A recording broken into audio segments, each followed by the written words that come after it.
Good afternoon, everyone. Hi. My name is Jennifer Freeman. I'm the Senior Program Officer for Women, Peace and Security at the Joan B. Kroc Institute for Peace and Justice here at the Kroc School of Peace Studies at the University of San Diego. It is a pleasure to welcome all of you to today's event on preventing gun violence, looking at both Namibia and the United States. This event is being held as part of our 2015 Women PeaceMakers program. Pauline Dempers is one of 4 Women PeaceMakers in residence with us this fall, selected from approximately 100 applications from women leaders from over 30 conflict-affected countries. In residence with her this fall are Najla Ayubi from Afghanistan,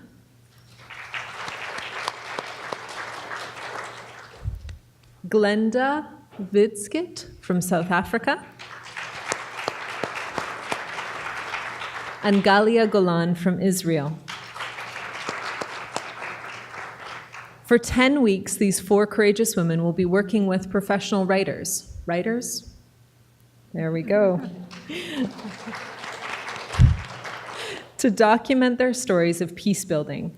They'll also be presenting classes on campus and public lectures, such as this one here today. We're here to discuss, as you all know, a very difficult topic. Gun violence results in the horrific loss of life, physical and psychological harm around the world. Communities from Namibia to Australia to Cambodia to the United States and everywhere in between have attempted to respond with a common goal to make their communities safer. But how to go about this can be a divisive issue, including, of course, right here in the United States. So today we are joined by Pauline and Carol Landale to discuss the similarities and differences of these issues in communities worlds apart. Pauline Dempers is a human rights activist and defender from Namibia who knows intimately the power of the gun. After growing up under the violent oppression of the apartheid regime in what was then Southwest Africa, Pauline joined the liberation struggle as a fighter in her native Namibia. Her journey from freedom fighter to today is profound and has brought her to her current work on small arms and light weapons in Namibian society. Carol Landale is co-president of the San Diego chapter of the bipartisan Brady campaign. The Brady campaign, for those of you who are not familiar with it, started in 1974 as the National Council to Control Handguns by Dr. Mark Brodzinski, a victim of gun violence. On March 30th, 1981, Jim Brady, press secretary to President Ronald Reagan, was shot during an assassination attempt on the president. So started the campaign, led by a Republican and a Democrat, to pass the country's first background checks. That movement has evolved and has continued to this day. It is my pleasure to be welcoming these 2 speakers to share with you their work today, and then for us to engage in a thoughtful and respectful conversation after their presentations on what this issue means for our community and communities around the world. I would first like to welcome up Ms. Pauline Dempers.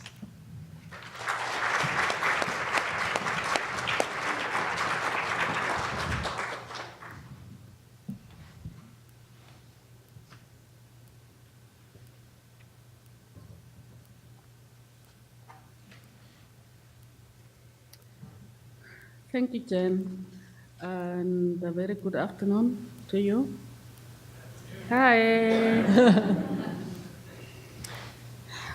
It's kind of interesting when I look at the audience. It's more women, and also interesting for the topic of the day that we have more women. I'm not assuming that I'm going to talk to the converted. It's not automatic. I have a very deep passion for this topic, and that is influenced by my experience, as Jen also said. I was taken away on gunpoint from the people that I love. I was separated from my girl survival. I was robbed of the opportunity that I wanted to contribute to and contribute meaningfully to the liberation of our country. And that all was done by the power of the gun. And therefore, this issue really sits very deep in my heart. I should start by perhaps apologizing because I will speak as an activist, and that may not sit well with everybody. Not that I would be disrespectful.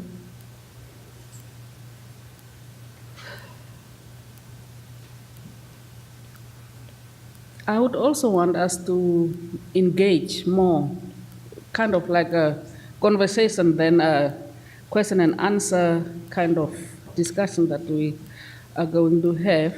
And just maybe for the interest of this topic and also to sort of already stimulate debate, I would like to engage you at this stage by asking, with due respect, if there are people, and I just want this indication by a show of hand, if there are people that do not own firearms. Do not. Beautiful. Do we have people that want to own firearms? None. So there starts our campaign. I have seen the power of the gun, as I indicated earlier, and I have also seen the power of the people, where there is a will and where people stand together and stand up and speak out. That's when things happen. I have asked one of my male friends back home what he thinks personally about guns and gun violence, and his response was as follows: not much.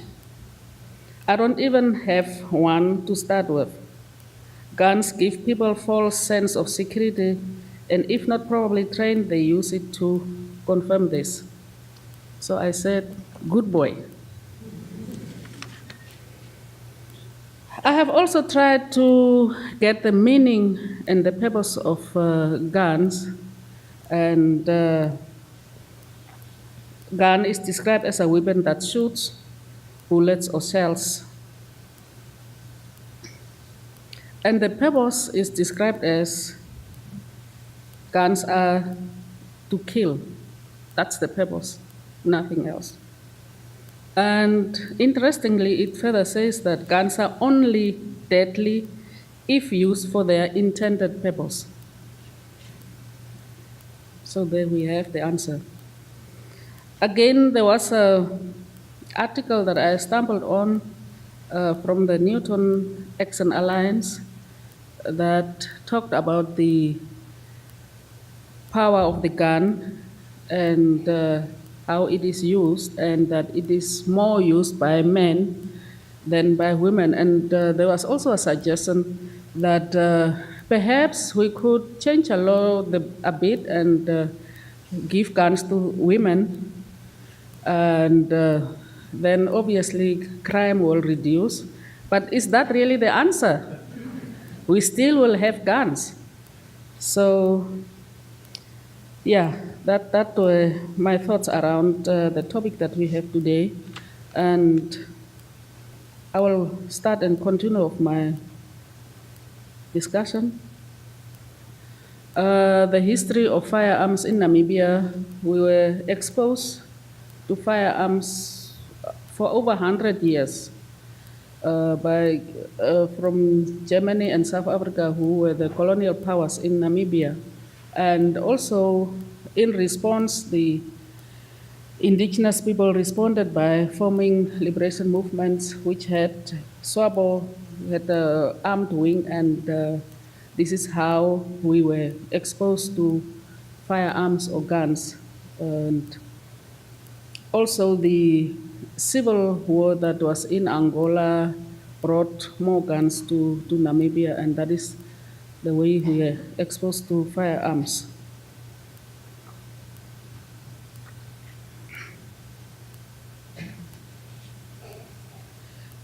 We are a population of 2 million people, but we issued 148,000 firearm licenses since 1998 till 2010. And in 2011, we granted 7,100 licenses.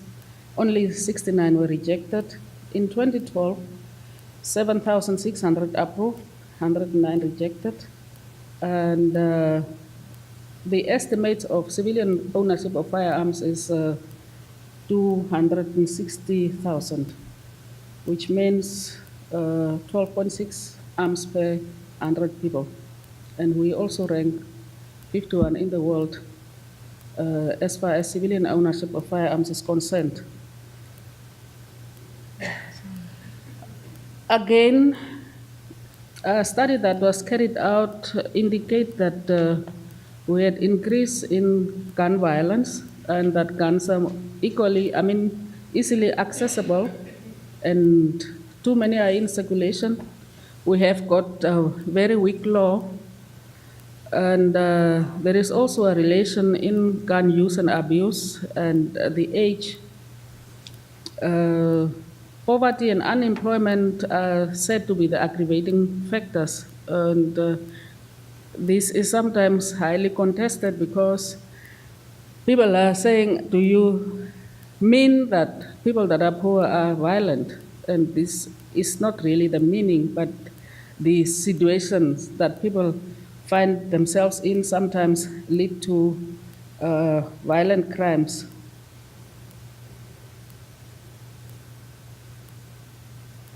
Now let's look at the regulation. We have got the Firearms Act and Ammunition of 1996. We also have got the SADC Protocol on Control of Firearms and Ammunition or other related material, and also Africa Common Position on UN POA, UN Plan of Action, and the Arms Trade Treaty. These are some of the regulations that we are party to in Namibia. What does the law provide? It provides ownership of firearms to civilians, and it's permitted under license but not guaranteed as a right, which is maybe slightly different from the US. But it is recognized as a property, therefore it becomes your right because you have got the right to own property. Minimum age for license is 18 years, and we can own up to 4 firearms. So, which means that if 3 of us are living together as a family, then we have got 12. We are a small army. Just imagine if you have got 10 households of 3 people, how many firearms you will have in a community. You can inherit without a license. If my member of family passed on, and then I can have the firearm without necessarily going for a license. And I can lend a firearm to a person next to me, regardless of whether that person has got a license or not. Applicants are required to establish genuine reasons for possessing firearms, and reference for each gun not required. In a situation of a family, the police that are the custodians of this law may not necessarily go and consult the family members to see whether it is okay to give this particular person in the household a firearm. So that is not done. where the history of violence exists in a family, the law or the gun license may not be denied or revoked. There is no testing for fitness. Gun dealers are required by law to keep register of purchase and sales and transfers of firearms. Private sales are not prohibited. It is interesting that as an owner, I can sell without having a permit, and it's only a requirement for the gun dealer, who by law has already a license to operate. Safekeeping is required. You need to have a safe where you keep your firearm. Carrying firearm in plain view at public places prohibited, but concealment in public allowed. It's interesting. We are kind of like contradicting ourselves. Gun crime and domestic violence. I have here different cases that I picked from the media that are recent cases. And unfortunately, I could not really get the statistics, the latest statistics of gun crime and how they impact on domestic violence or on households. I could not get that because of also the bureaucracy that we deal with back home. But these are the very recent cases that we had. A 30-year-old man shot and killed his ex-lover. A 20-year-old lady shot dead by lover who turned the gun on himself. Woman committed suicide with her lover's pistol. Namibia Defense was a member male shot and killed his ex-lover. He fled the scene and was later found dead. Man accidentally shot and killed his son. 57-year-old man shot and killed his wife. 52-year-old shot and killed his long-term girlfriend. And at least 5 murders, 2 rapes, and 2 mysterious deaths were reported over the weekend. These include the death of 25-year-old woman who was shot and killed by her boyfriend, who then turned the gun onto himself.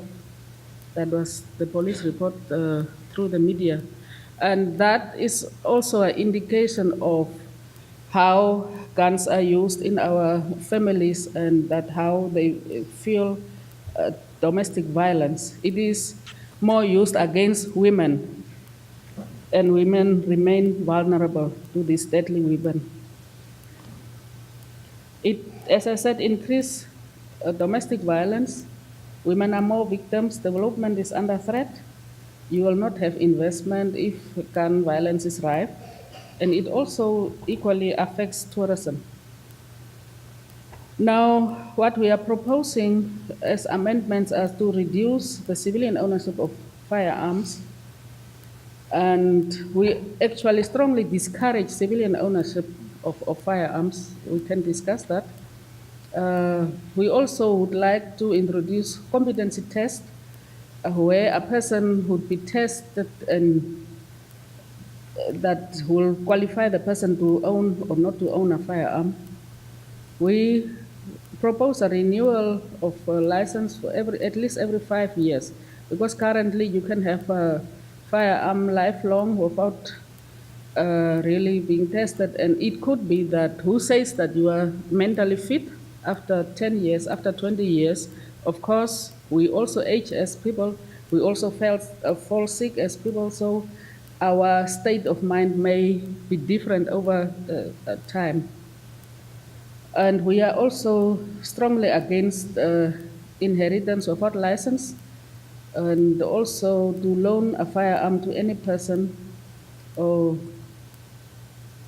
We also introduce a strong background check before issuing. But what is currently happening is that you get into the police station and you are given a 8-page, I think, application form that you filled out. The police officer will look at you and maybe think that, okay, you are fit, without any background check or without even consulting your family members or neighbors to see whether you are really fit to have this firearm. And lastly, we have introduced the Talk, Don't Shoot campaign, which is done by the government and civil society, and it is aimed at encouraging people to deal with problems. If they have problems, to talk to each other and see ways to resolve issues. I have come across many, and one of them is that I was told that the husband, always where there is a quarrel, the husband will take out his gun and start cleaning. And that in itself is intimidation. And instead of maybe sitting down and talking to the wife and see how they can resolve this, and he keeps or continue to threaten her. And these are the situations that we would want to change so that people can talk more than to resort to violence. And lastly, I would say that there is no winner, and guns are made to kill, and it is up to us whether we want to kill or whether we want to be killed. Thank you.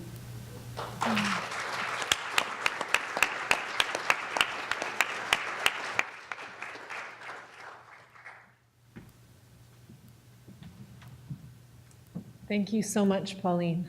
Carol.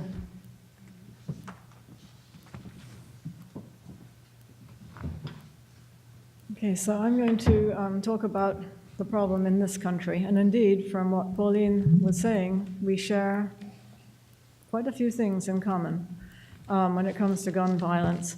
And at the beginning of Pauline's talk, she said she's passionate about gun control in her country. And I have to say, I feel the same about this country. I'd like to call it gun violence prevention, and that's what we're going to talk about today. Well, as you know, there's been a lot of talk. It's been on the media. People are talking. People are very angry. Since the Umpqua shooting a couple of weeks ago, President Obama came on TV and he said, "We have become numb to this. We cannot allow ourselves to become numb to the rate of gun violence in this country. Things are going to have to change." And I like what Pauline was saying, that it's up to us. It's up to us to make those changes. I'd also like to say that because there's been so much talk and that's been in the media so much just recently, that Pauline, I think you're in this country at a pivotal moment. I think that really things are beginning to change. And I say that based on remarks that the president of the Brady campaign, Dan Gross, said just recently, and he's been working on this for years. And he said, we're at a pivotal moment. Things are slowly beginning to change. So what I'd like to do then is talk about the situation that we have at the moment. I'm going to share some statistics, talk about some of the laws, and then talk about, from the Brady perspective, some of the things that we're doing to change the culture and change what we're doing with guns. There we go. So the United States is off the charts. When we compare ourselves with other developed nations, this is 3.7 gun murders per 100,000 residents. Coming in second is Italy, 0.68. So, guns in America. Some statistics. The US has more guns per capita than any other country in the world, 90 per 100 people. I believe the statistics in Namibia were considerably smaller than that.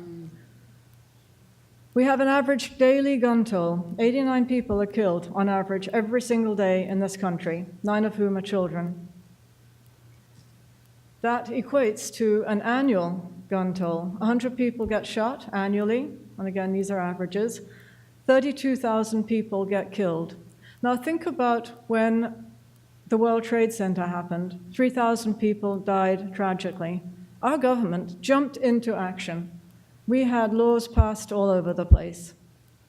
We have 32,000 every year who die. We're waiting for action. Since Sandy Hook in 2012, there have been 150 school shootings. This was updated yesterday. There are two organizations that track school shootings and mass shootings. There have been 300 mass shootings since 2015. Oh, in 2015, I should say. So I'm just listed up here the recent toll of high-profile shootings. I'm going to leave it up there just for a moment. I'm not going to read anything. Just take a look.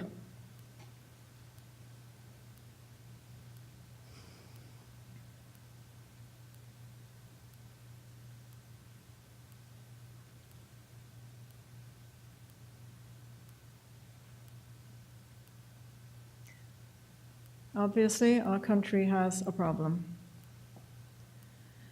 And now moving on to how we're dealing with it to some extent.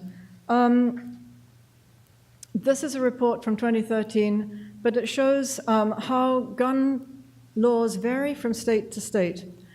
According to this report, Alaska, with the least restrictive gun laws, has a toll of 19.8 gun-related deaths per 100,000. And Hawaii, on the other end of the spectrum, with the most restrictive gun laws, had a 2.6 gun-related deaths per 100,000. Now, California at the time, and we have very strong gun laws. We're right up there with keeping our people safe. According to the 2013 report, California, with restrictive gun laws, had 7.7 gun-related deaths per 100,000.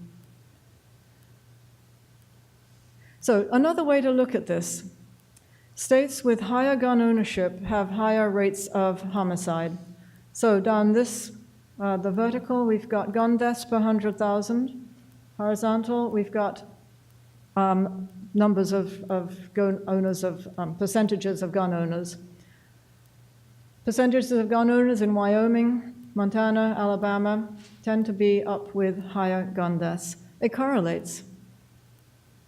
Yet another way to look at these statistics. Annually, the Brady campaign will put out the state scorecard, and this is based on state laws and how states, how restrictive the laws are in states, how well they manage their gun laws. And California, again, comes out as an A. Interestingly, and as perhaps you might suspect, the states that received Fs also have a higher rate of gun violence and gun death. So we have this idea in this country that owning a gun can keep us safe. And people will own a gun in their home for protection of their family, their home, their children. And yet, the statistics show a gun in the home is 20 times more likely to be used in domestic violence, in suicide, involved in an accidental shooting, much more in all of those situations than for self-defense. And when talking about homes, we have this statistic. 1 in 3 homes with children also have guns. Many of those guns are not properly secured. The result of that is guns are the second leading cause of death in children and teens, and automobile accidents is the first. 9 children a day are shot in gun accidents. And this simply because parents are careless in storing their guns. So the big law that we have at the present time, perhaps the most effective means that we have at the present time, is the Brady Law that went into effect, as Jennifer said, in 1993. And since that time, Brady background checks have prohibited 2.4 million illegal gun sales. So the law that we have at the moment works, but there are loopholes, and this is what we need to do something about. Because at the present time, the Brady background check law requires licensed gun dealers to perform a background check on gun sales.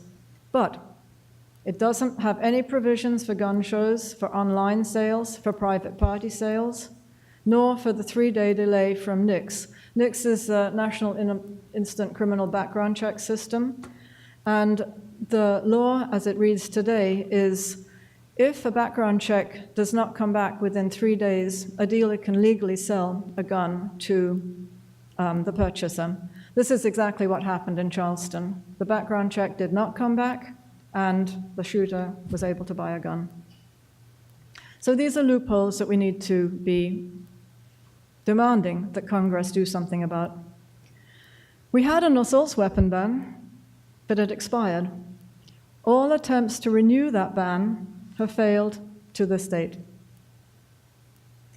So, because we've got only one law that's really been effective in the past several decades, states have been taking the law into their own hands. And there's kind of a hodgepodge of laws across the country. Right now, we have 18 states with expanded background check laws, 6 since Sandy Hook. And there are 2 that will be voting in 2016. Nevada and Maine have initiatives on their ballots to vote in 2016 on whether to expand background checks to close the loopholes. 7 states, including California, you'll be happy to hear, have assault weapon bans. And here's another interesting problem that we face. States vary in the ease of obtaining concealed and open carry permits. Some states, very easy, some states are more stringent. And it even varies for concealed carry from county to county. So a person can easily get a concealed carry permit, for example, in Sacramento, not so easily in other parts of California.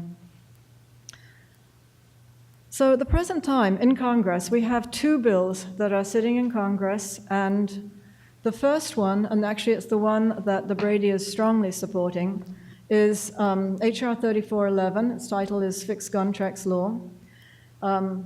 And it reads, to ensure that all individuals who should be prohibited from buying a firearm are listed in NICS, National Instant Criminal Background Check System, and require a background check on every firearm sale.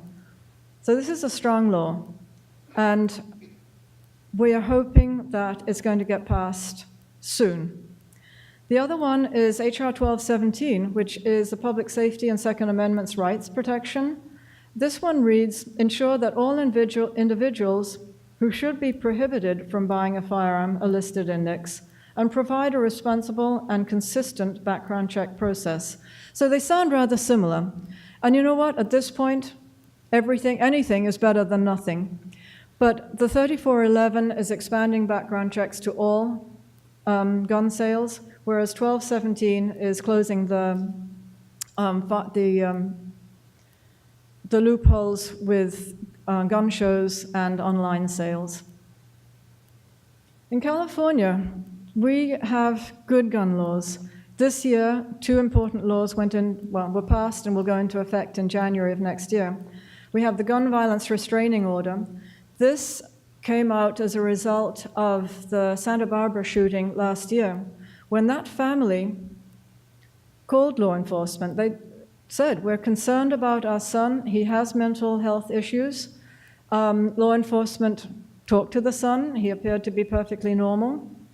And the shootings happened. This one is going to allow families to obtain a temporary restraining order if they fear that a family member is in danger to himself or to others. It's a powerful law, and we really should have this across the country. 707, which just the governor signed only last week, not yesterday, gun-free schools. So this one is going to keep concealed carry out of California schools. California schools, you're not allowed to have a gun on campus unless you have a concealed carry license. This one will prohibit even the concealed carry license owners. So Brady campaigns initiatives to prevent gun violence. We're trying to change the laws, change the gun industry, change the culture. Our grand goal is to cut gun deaths in half by 2025. Public demand for background checks, it's sky high. We have 93% of American public supporting background checks. 90% of those are Republicans, and Republicans tend to lean on the side of more lenient gun laws. 74% of NRA members are in favor of background checks. So what as Brady campaign is doing is demanding that Congress finish the job and expand background checks to every single gun sale in every single state in the country. So our other initiative is changing the gun industry. And 90% of guns used in crimes come from only 5% of licensed gun dealers. And these are the ones who tend to look the other way and allow straw purchases at their dealerships. So our second initiative is Stop Bad Apple Gun Dealers. And how we're doing this, we have 10 lawsuits happening at the moment, and one successful one in Wisconsin this week. A bad apple gun dealer was brought to court and lost the case because he sold a gun to someone who should not have it. We've been demonstrating outside these bad apple gun dealerships. So changing the culture, we have several school programs. So we're trying to get into the schools and influence people in the schools to start thinking about gun violence. This program, the ASK program, is directed largely towards parents, and it's asking parents to start thinking about the safety of their child, where they go to play. So parents will go drop off their kids and they'll say, my kid's allergic to dogs. Do you have dogs in the house? Or they may say, what are your rules about watching television or online? What video games do you have? Because we don't allow our kids to watch this or that video game. So they ask these questions just automatically. What they need to start asking is, do you have an unlocked gun in the house? And then they can decide, okay, there's an unlocked gun. I'm going to not allow my child to play here. Maybe your daughter would like to come and play at our house. But at least it gives them the power to know, the knowledge. The second initiative for schools is changing the culture. And this one is directed more to the middle school, the high school. And I'm thinking about this morning. I'm thinking, maybe even college campuses. In 3 out of 4 school shootings, the shooter has told somebody. And this little 24/7 hotline allows children, students, to call the hotline and say, well, my buddy just said he's got a gun in his locker. And the counselor on the other end of the hotline is going to take the student through a number of questions, generate a report, send that to the school district, and inform law enforcement. Okay. Well, this is where we get into difficulty. The Second Amendment, adopted December the 15th, 1791. It reads, a well-regulated militia, being necessary to the security of a free state, the right of the people to keep and bear arms shall not be infringed. So what we must do is find some common ground between those people who are adamant about their right to bear arms and those who believe that the right has to come with responsibilities and that we need regulation for those responsibilities, to enforce those responsibilities. None of us condone the shootings that have been going on recently in this country. None of us can condone the 30,000 deaths annually. But where do we find the middle ground?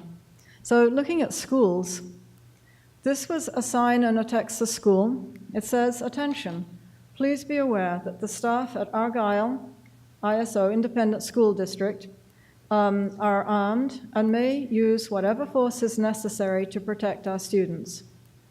On the other side of that coin, we have those who believe that schools should be absolutely gun-free. They should be places of learning. Where do we find common ground? There's 2 very disparate groups here.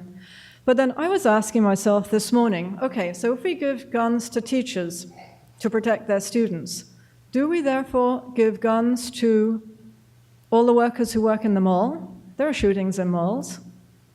Do we give guns to all the employees who work in movie theaters? There are shootings in movie theaters. Do we give guns to our clergy, our rabbis, our imams? There are shootings in places of worship. Where does it stop? Where do we stop arming our population? So Brady has been around for a long time, but there are numerous other gun prevention groups that have sprung up, many of them since Sandy Hook. This is just a partial list. And we're all working towards the same thing.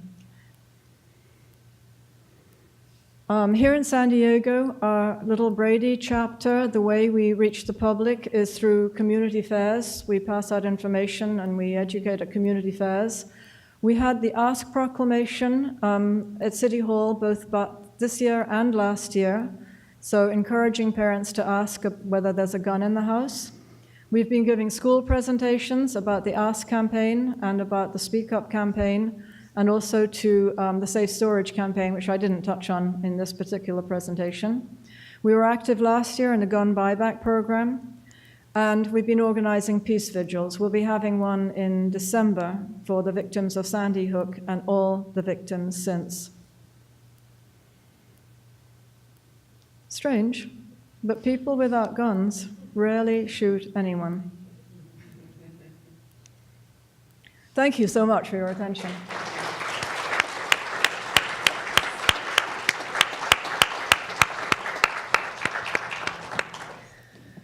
Thank you so much, Carol. Thank you so much, Pauline, for both sharing your personal experiences and the activism that you're both very much involved in. It struck me that Namibia, at least population-wise, is more similar. I mean, very, very diverse, very spread out, but is comparable population-wise to San Diego, if you look at the size. And so those numbers and statistics that she was giving us take on a new meaning that way when you think about it so close to home. I have questions for both Carol and Pauline, but I do also want to open it up to the audience.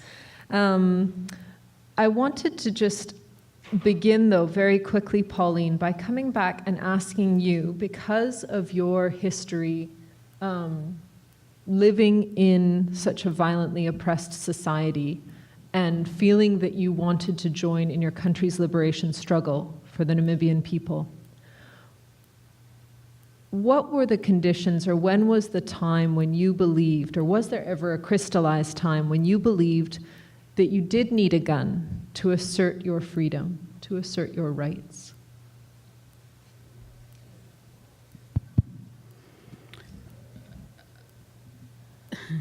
During the liberation struggle, and one thing that maybe I should mention here is that the liberation movement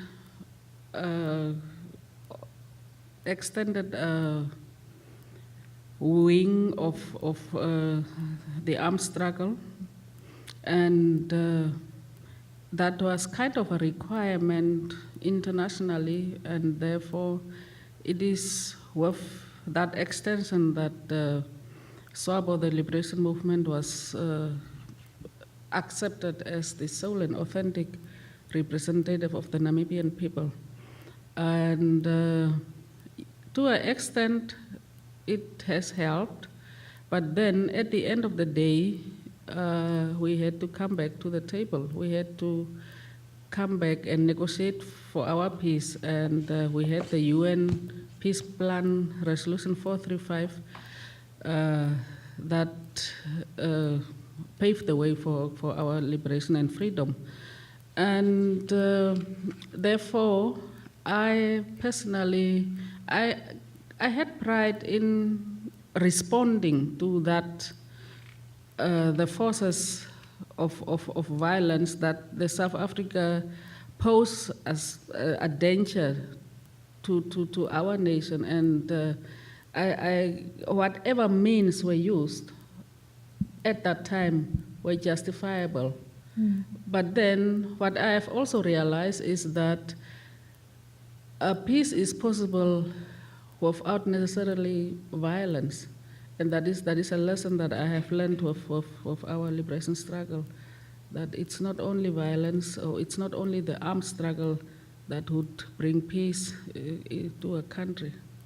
And I find it very powerful that you can speak so personally about all the unintended consequences. When violence kicks off, it isn't only limited to where you intend it to go. It can also then be used against yourself. It affects children. It affects the community around. And as you said, at the end of the day, freedom wasn't from the barrel of the gun. It was from talking at the negotiating table. Exactly, and again, if you look at our situation where some of us were tortured and put in the dungeons, it was done by the power of the gun. So again, it was the firearms were diverted from the initial intention, you know, and SWAPO turned against their own people through that power of the gun. Yeah, so it's not always used for the intended purpose. And that resonates very much with so many of the statistics that, Carol, you were sharing.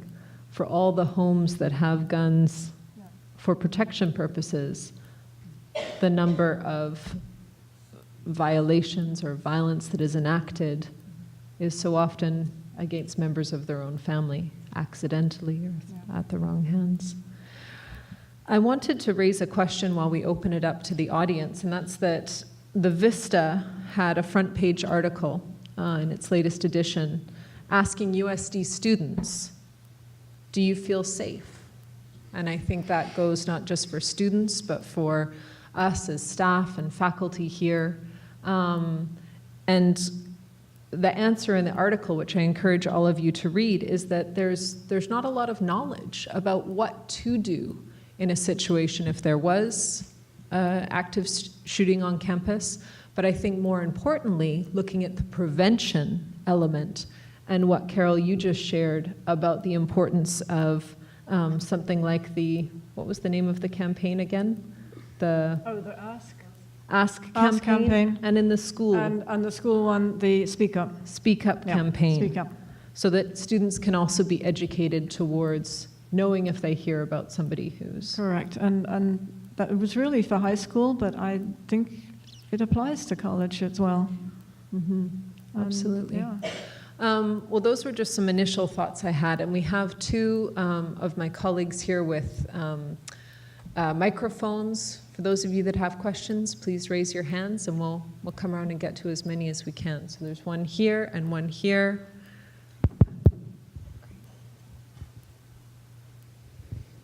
Thank you very much to the two speakers. I have a related question to each.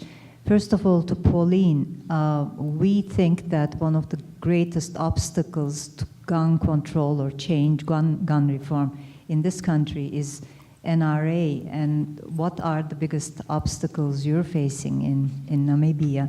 And to Carol, your presentation was really informative, especially the survey of the people who are opposed to gun issues. So 90% of Republicans, 74% of NRA members. Yes.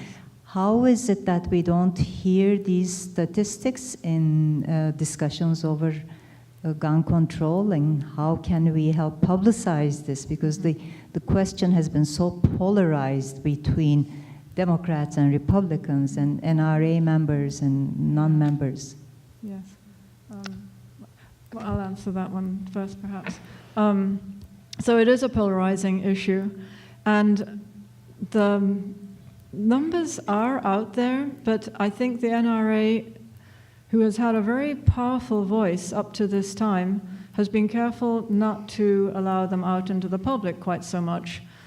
But I have to say that the NRA's loud voice, I'd like to think, is becoming a little bit weaker. Because since the Umpqua shooting, there has been such a public outcry that finally people are, and I say people, I should say Congress is beginning to listen. The Democratic senators met last week and declared that they were going to do something to bring about gun legislation that would expand background checks. So I like to believe that the NRA has had a very strong voice up till about now, and that we're at a tipping point, and the people who want their own rights for safety protected are demanding exactly that. That answers. What we face in Namibia is slightly different. We don't have a strong gun lobby or people that so much believe in gun ownership. And guns are in Namibia associated with violence.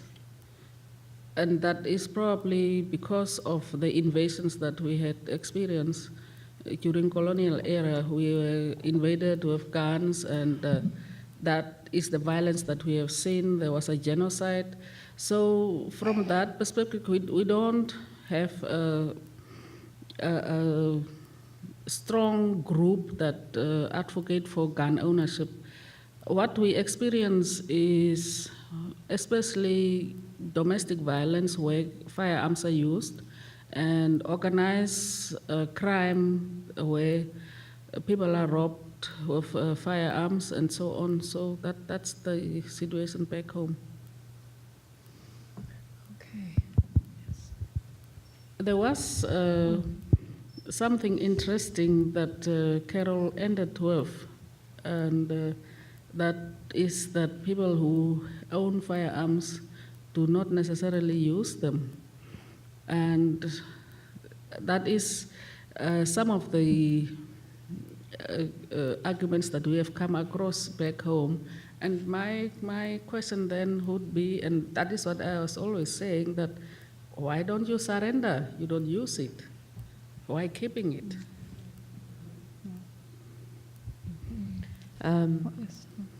I have a question to Carol too. Yes. Because I saw the statistics that you have presented, but I would like to ask if there is any gender segregation to it. How many of the shooters were women, and how many people within, I mean, male and female? Do you have this statistic? That's interesting, that maybe that can lead to, I mean, how the strategies could be put in place of preventing or maybe controlling the guns in the United States. I don't have statistics, but I can say that it's more men than women who are the shooters. Yeah. I do not have statistics, but more men than women in general. I don't have percentages. Yeah. Carol, you're certainly the expert on this issue, but in my work doing research for today's event, I came across an article that discussed specifically, I have a 3-year-old son, for those of you who don't know, who's sitting in the back right now. And as a parent and as grandparents and as friends and aunties and uncles, I'm sure all of us feel, thanks for the background music, specifically very emotional about this phenomenon of very young children shooting other very young children or themselves. And the gender statistics in this research analysis was that there had been, just within the last, since January 1st, there had been, oh my gosh, it's like 37, 9 a week anyway, from throughout, and only of, 37 children under the age of 4 had shot and killed another child under the age of 4. And just to look at gendering, there only 2 of them were little girls. All the others were little boys who had been playing with those guns. So just a side statistic.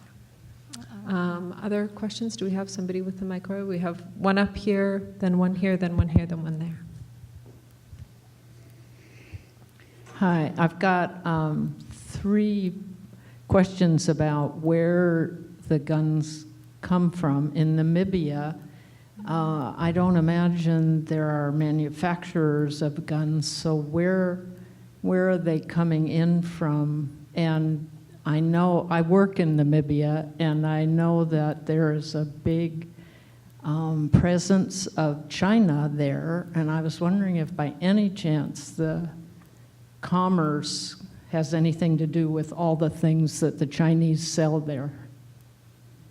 Do guns come in that way? Do they come in from South Africa? How do they get, what's the business? They mostly come from South Africa and Angola and Congo are now the kind of backyards where you get illegal firearms where, for example, at the border between Namibia and Angola, you could obtain a firearm for less than $40. Wow, that's Yeah. right where my little school is, Oshikango. Yeah. It's a Wild West town. And for Carol, I live near Del Mar, and every 2 or 3 times a year, we see that huge gun sale at the fairgrounds with the biggest sign saying one of the biggest gun shows in the world, and I just cringe when I see it. Do they have restrictive laws there? Are the loopholes closed at that gun show? Yeah. In California, gun shows have to perform background checks. So, yeah, we don't like those gun shows, but at least the purchases are Yeah. getting checked. And then one last comment. I was at Sports Authority yesterday, and the man that was ahead of me in the line bought a plastic AK-47. Who knows, was he going to give that as a toy to his child? And it looked like he had little boxes of something. I don't know whether it was a pellet gun or what. Oh my goodness. May I just speak just briefly to that? And that's where it gets back to changing the culture. We have the Second Amendment. We do live in a gun culture in this country, and I guess in Namibia as well. So that's where we need to start looking at, do we really need to give these kinds of toys to children? Yes. Hi. 2 unrelated questions. Generic one for anybody, including the audience. I've always been fascinated as a partial outsider how the Second Amendment is revered as sacrosanct. As we know, it's ambiguous despite the Supreme Court interpretation. But the most important point, that was 1791. So if people have the right to carry guns that existed then, I think it would be very difficult to do mass killing with recharge, right? Yeah. So if anybody would like to give you some perspective. Thank you. I'm sorry, the other unrelated question for Ms. Dempers. You made a reference during your presentation on SADC, the South Africa Development, I think it's Council. So if you could comment on what the role of SADC in this issue. I'm sorry. The SADC protocol on small arms. SADC protocol on small arms, it's a regulation that helps the control of small arms and light weapons in the region. Yeah. Is it that very we have. effective? Well, it could be effective, but the main challenge that we have is that our law is very weak, and it has got so many loopholes. So we hope that the amendments that we are proposing will be approved, and that we will have a stronger law that will help us also to implement some of the activities that are mentioned through the UN POA and also through the SADC protocol on small arms and light weapons. Just to answer your first question, do either of you, or Carol, do you want to speak at all on the Second Amendment, or maybe one or two people in the audience if you have strong feelings on perhaps why it is the Second Amendment is held so closely? Well, you know, I come from the UK originally, and all I can say from the British point of view is let's get rid of it. We're not going to, but you know, there we are. Okay, next questions. We have one back there and one down here. Yes. I'm actually a colleague of Carol because I'm in the Brady campaign as well. I want to, and she left, but I was going to answer that other question about why, even though there's 90% of people support background checks, why nothing has happened. There's been an obstructionist Republican Congress that's just been, ruled by the NRA the past 3-4 years. And when the bill first came up in 2013, even though, again, 90% of Americans wanted this, it wasn't passed because they needed 60 votes in the Senate and they didn't get it. And the House then was actually Republican-controlled, and now both houses are Republican-controlled. But I think what Carol was saying and what we've seen is that since this last horrible shooting in Oregon, is the first time I've seen the president come out and make such a strong statement. And I think he's finally found his voice because he realizes, he has nothing to lose. He's not up for re-election. And this has been a real sore point in his presidency that he can't get, really sensible gun control passed. And then if you notice just in the past Democratic debate the other night, that was the first question that came up from Anderson Cooper, and I was thrilled to see that. And yet in the past elections, years before, that never came up. I know there was one State of the Union address where President Obama never even mentions it, and I was kind of seething inside. So Carol is right, and there's more of a groundswell now of public reaction to this, and I think everybody just gets to the point, that's their tipping point. And hopefully that's what's happening in this country. And, but that's just, that's the way it's been. Politics has been holding it back, and the NRA has had all these legislatures there's legislators in their pockets, and that has to change, and I think it will. Thank you. Okay, down here is next. Hello, those were both marvelous talks, very strong. Excuse me. I have one comment, and that is the NRA, I think everyone knows, but I want to make sure, has bought the politicians. I mean, they're in the pocket, that was well said. They are funding the NRA by the industry. So they have the money. And that has been the reason that the NRA is so strong. They can intimidate the members of Congress. Yeah. Excuse me. And I have questions for each of you.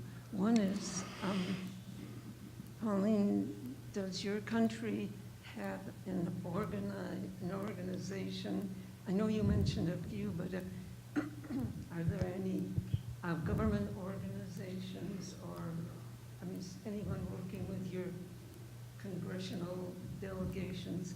Is it sort of structured like it is here, or is it more of a loose organization? Your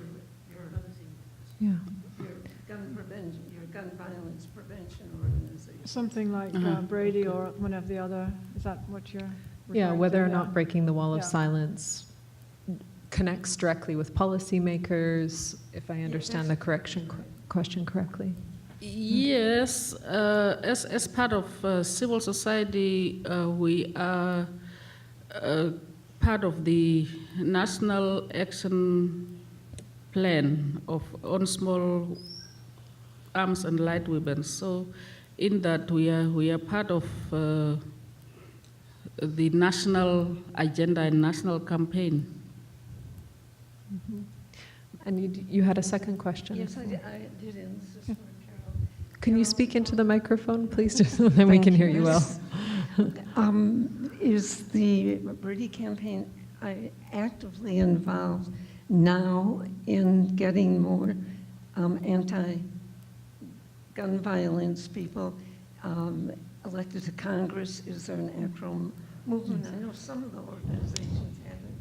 I'm sorry, I don't know what happened to my voice. But I was wondering what the Brady campaign is doing. So to reiterate the question to make sure everyone heard it, it was whether or not the Brady campaign is trying to look for legislatures or support their election campaigns if they are. Yeah, absolutely. Background checks. And the two bills that I mentioned, 3411 and 1217, we're actively working with Congress people in San Diego County to co-sponsor 3411. So yeah, we go to their offices, we talk to them, we call them. So yes. And we have chapters across the country doing exactly the same thing, so yeah. About supporting people who support the legislation, people who aren't there yet. Do you mean supporting Congress people? Yeah, Yes. getting them elected Yes, to Congress. So yes, we do. We do support, and we'll endorse a politician for, depending on his stand or her stand.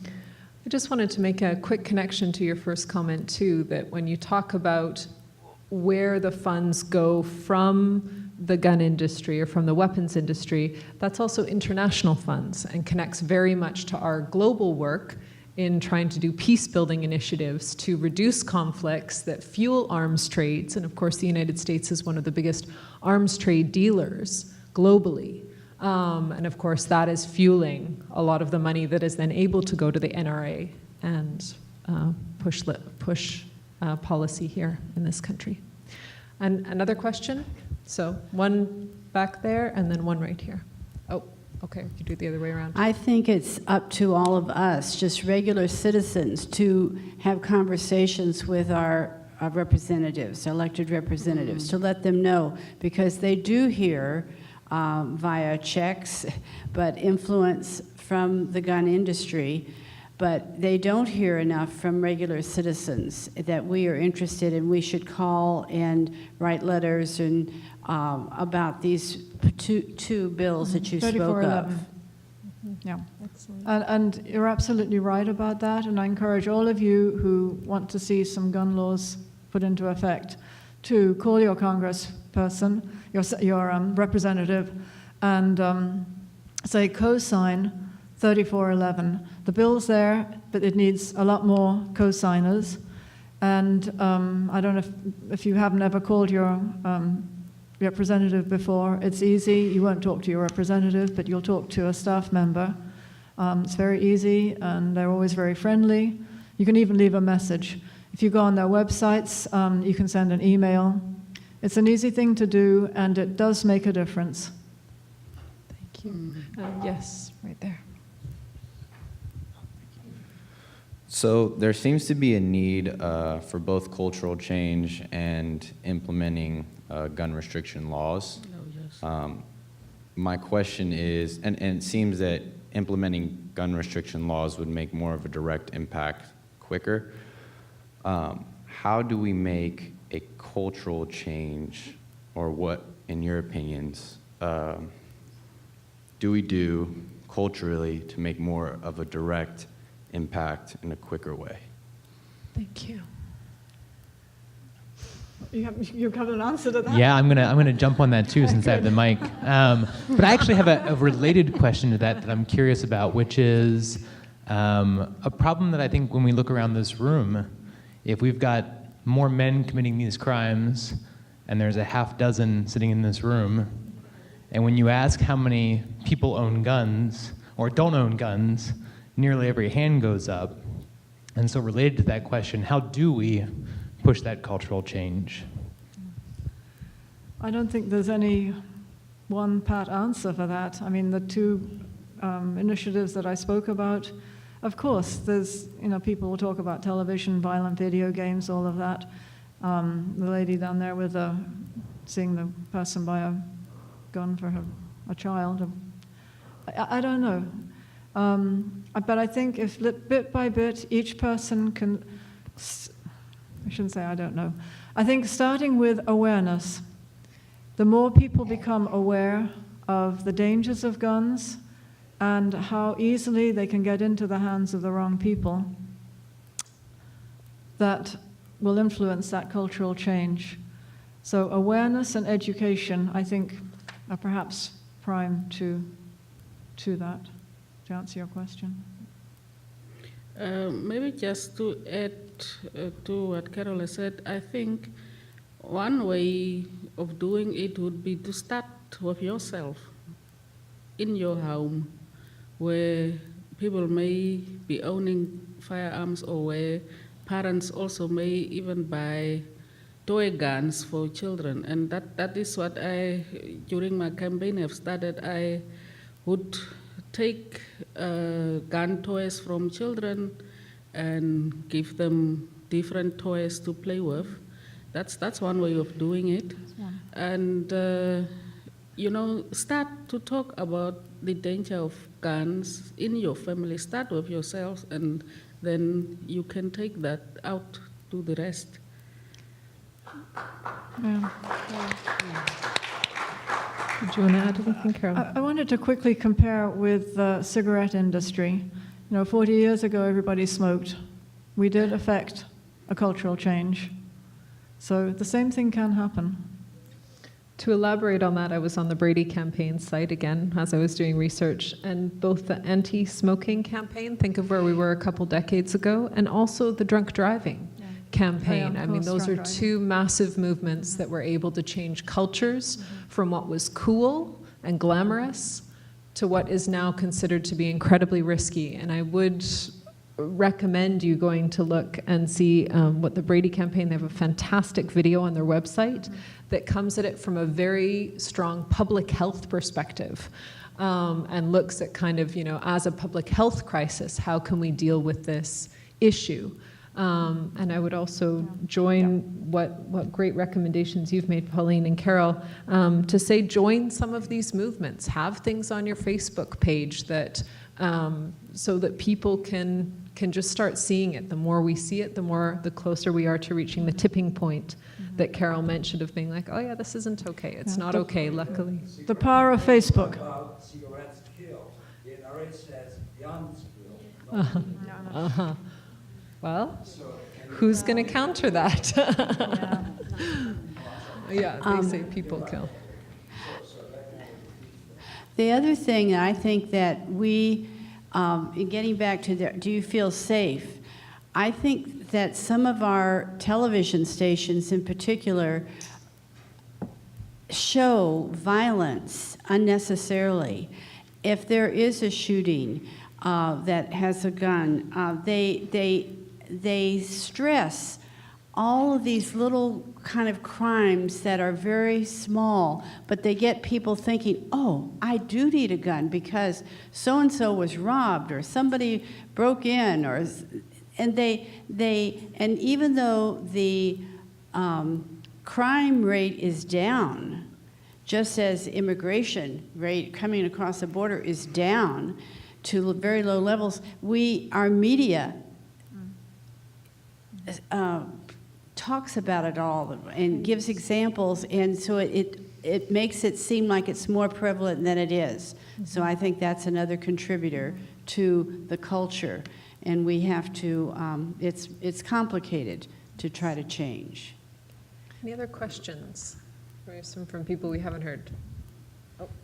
Oh, sorry, right behind you. Hi, so I actually have two questions regarding the legal aspect to gun violence. So of course you mentioned how there's spotty implementation currently across the country. It's fairly inconsistent. What's kind of surprising is it seems there's consensus that we want change, but I guess that's reflective of the Congress's political inefficacy that we haven't been able to do anything about that. One statistic you referenced was that 90% of the violent crimes actually come from the 5% of bad apple dealers. So my question was, even if we managed to get that higher level of reinforcements or of, restrictiveness to gun requirements, how would we continue to prevent the 5%? Well, that is one of the initiatives that Brady is working on. We've got lawsuits going on focusing on Chicago, where the majority of them are. So I think it's just a slow process. A bit by bit, we just need to weed them out and get them either closed down or get them to change their ways. Thank you. And then the second follow-up question, and this was for both Pauline and Carol. I see also another issue with legalities that even within our legal systems or our law enforcement, you see sometimes disconcerting traits of people who are wielding those weapons. So how can, even within our legal system, how can we ensure that guns are in hands of people who are capable and conscientious? Or is that possible? Well, background checks will help. Pauline? Yes, definitely background checks will help, but our campaign more is remove the deadly weapon from the communities. That is it. It's not necessarily a matter of being responsible or keeping it safe. It is removing it, get rid of the thing. It is deadly. That is where our campaign is. And therefore, we discourage civilian ownership. And as we do that, we also look at the capacities of the law enforcement agencies, and that we could, lobby the parliamentarians to look at the capacity of the law enforcement agents so that they can carry out the laws and protect the citizens. So I hope that maybe one or two people from this audience will be able to surrender their firearms, not in the... Yeah, it's a long haul. It's not an overnight change anytime soon, but Sure. little by little. Thank you. Any other questions that, okay, I just want to get some from, so Rachel, and then from the front. Thank you so much, Carol and Pauline, for your informative presentations. And I think one thing that's really lacking from this conversation right now are issues surrounding mental health. And this question specifically towards Pauline, how is mental health awareness addressed in your country? And what are the intersections between mental health and gun use and gun crimes? And how is that being addressed? Certainly, one thing that I think the law enforcement agents are doing, or the custodians of the law of firearms are doing, is to get a medical report, also including the mental state of the person, that bit they do. But the other thing also is that, human beings are funny, and sometimes you are a friend to a doctor. My father is a doctor or whoever, so I will be able to obtain that. But then, therefore, there is a need for background check. There is a need for consultation with the family to see that whether there is a need to actually obtain a firearm, or whether that person is fit to obtain a firearm. And to add to that, we are not the only country in the world with people with mental health problems, but we are the only country in the world who has statistics for gun death off the charts. So it's really not, well, obviously in this country it is a mental health issue, but it's not the mental health issue, it's the gun. Because if guns are available and they're getting into the wrong hands, other countries don't have this sort of problem. They have plenty of mental health problems, but they don't have the problems that we have with guns. And I'm sure a number of this audience is familiar with the statistics from Australia, but when they had still a very strong gun culture, and then an incredibly large mass shooting in the early 90s. After those restrictive gun laws were passed, they have had zero. since. And they have mental health, they have conditions similar to every other country on earth. No more Pauline? shootings. Sorry, yes, one, and then down here. Yeah. I have a question about you and the choice you made. So with gun violence and other forms of violence, often there's this issue of intergenerational violence. It gets passed among generations. So you get people get stuck in that cycle. You experienced violence, gun violence, and yet you made a choice to stand up against, to try and prevent that from happening again. What is it about you that made you make that choice? Well, and I tried to explain this to Jenna during our conversations, and I took like maybe an hour to do that. because it's not like Pauline the brave, Pauline whatever, but it is, you know, I don't know, the pain that I have experienced has taught me a lesson, and it's a pain that I would never want to do the other. I would never want to pass it on to the other person. And I just, throughout my life, I fought for justice, and I'm still fighting for justice. I stand for the truth, so I think it's the right thing to do. I'm not sure if I have responded well to your question, but I think to speak out against injustices is the right thing to do. And that's what I believe in.